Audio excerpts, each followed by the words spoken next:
فوسي أبو معسني هاي سوي نوشة جاي سوى كمدا هندي سياشي حوالة عمود إكسبرس. دبتنا يتجذب أي نوع فعل حيل. كنتي حوالة عمود فلله الحمد وحيراضا نمكن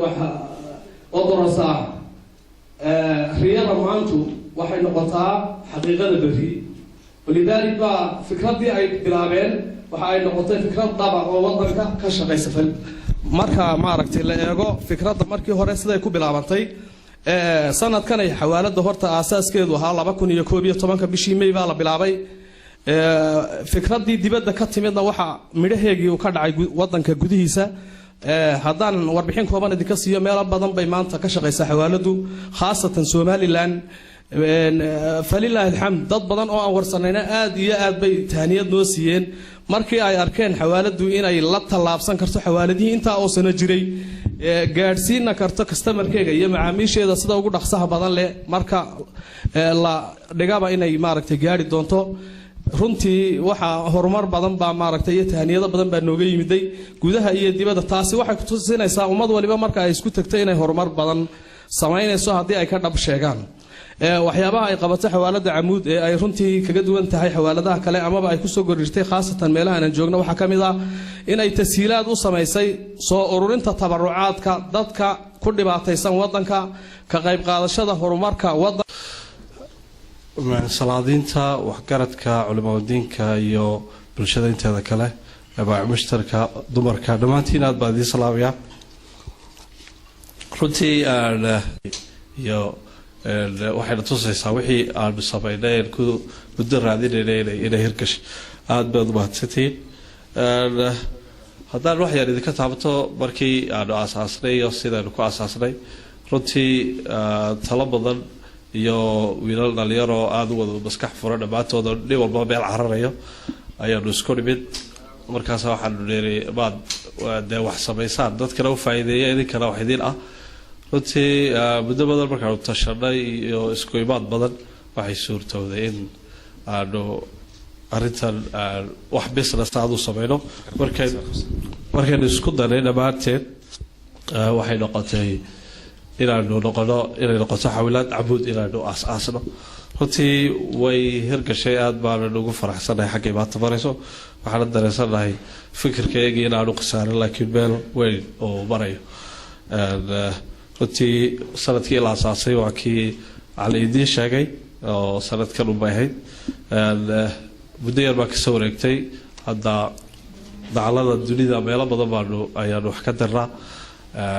u dirnaa ka dirnaa marka waxaad moodaa inay ay intaan moodaynay bismillaahi raxmaani raxiim assalaamu calaykum waraxmatullahi wabarakaatu dhammaan salaadiinta iyo marti sharafta kala duwan ee ka soo qayb gashay xafladan la isku baranayo sida ku qorneyd kaarka ay noo qaybiyeen mas-uuliyiinta maxaa eeday Amuud Express waa isbarasho furan oo Amuud Express ay dadweynaha reer Awdal u soo bandhigtay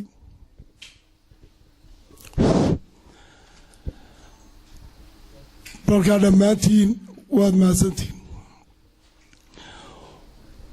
walaalayaal halkani waxay noogu yeedheen Amuud Express qoladii diaspora ee banaanka u baxday markay dawladda Soomaaliya burburtay aynu tusnay in jaamacada la sameyn karo Soomaalidii burbursaneed ee xilliga adag ku jirtay weeyaan sida awgeed bay ku noqotay hadeerna loo tixgeliyaa oo Soomaalida iyo adduun badaniba ay u tixgeliyaan hormuudka jaamacadaha dhulka Soomaaliya la isku yiraahdo inay tahay xitaa waxaynu wax tusnay Djibouti baynu wax tusnay dawlad muddo dheer soo hayda markay teen arkeen ayay samaysteen iyaga laftoodu runtii oo ma ilaahay jaamacado intii Amuud ka horeysa hadda jaamacadii leeyihiin way fiican yihiin oo iyagana waan ku buurinaynaa xamar oo xabadu ka laba dhacaysa iyadna furatay markii dambe oo tiraanu dhinaca ka wadno oo laga yaabo waxbarashadana aad baa la inoogu xaman jiray markay Soomaalida dhexdeeda noqoto shayga quraata ee aynu ku amaanay bay ahayd waa shay wanaagsan aynu hadda laga bilaabo waxaan oran lahaa nolol iyo kambaniyal iyo wax lagu noolaado aynu u bedelo waxaynu naqaanaan idinku buurin lahaa meesha aad taallo iyo maxaan ku idhahdaa halka aad ku sugan tahay wanaag waxaad leedahay iyo dhaliil waxaad leedahay markaad is og tahayna meel aad ka shaqo tagi kartaa dee garan karaysaa wallaahi halkaas intaana waad ku liidataa intaana haddaan in yar ka taabto halkan waxaad isugu keenteen dadan miis bay isugu iman jirin iyo dad annaan isku ogeyn meel kolka lagaaga yeedho ciddaa iyo ciddaasaa imanaysa laysma yidhaa taa waan la kulannay tunoo xubna maaha waxaan aaminsanahay sidaa aad wax isugu soo yar qarqarinaysaan haddaad u wadaan dee waabad fiicnaan doontaan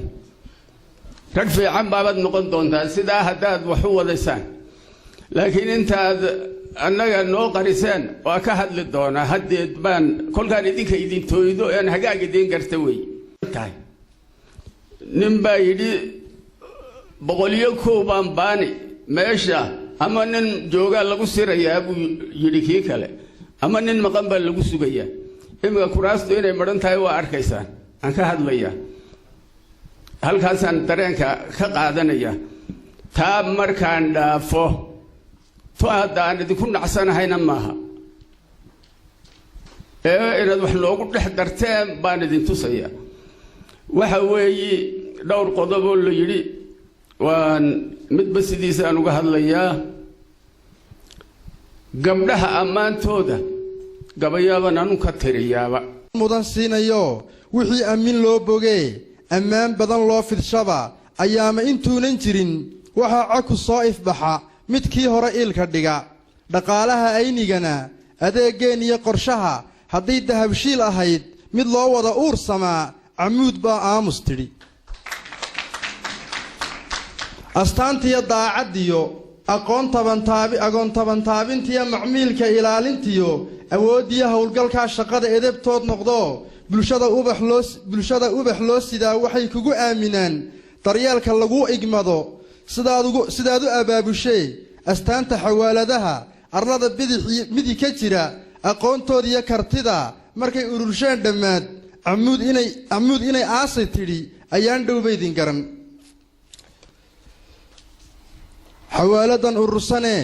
dadaalka ku aadanee ilaysatay daacadday bulshadu oday iyo islaan aqoon-yahan iyo carruur markay ra'yi ururiyeen dantana eegeen in badan waxay isku raacayaan inay ku ag taagan yihiin xawaaladan urursanee samaanta istaahishaay markay ku arkeen bulshadu wuxuu dadka awdal yidhi amuud egasbaras indheer adeeg waan taban jirno sidii dayaxaad iftee abiidkaa noo shaqee waan soo gaabiyey gabayga wasalaamu calaykum waraxmatullah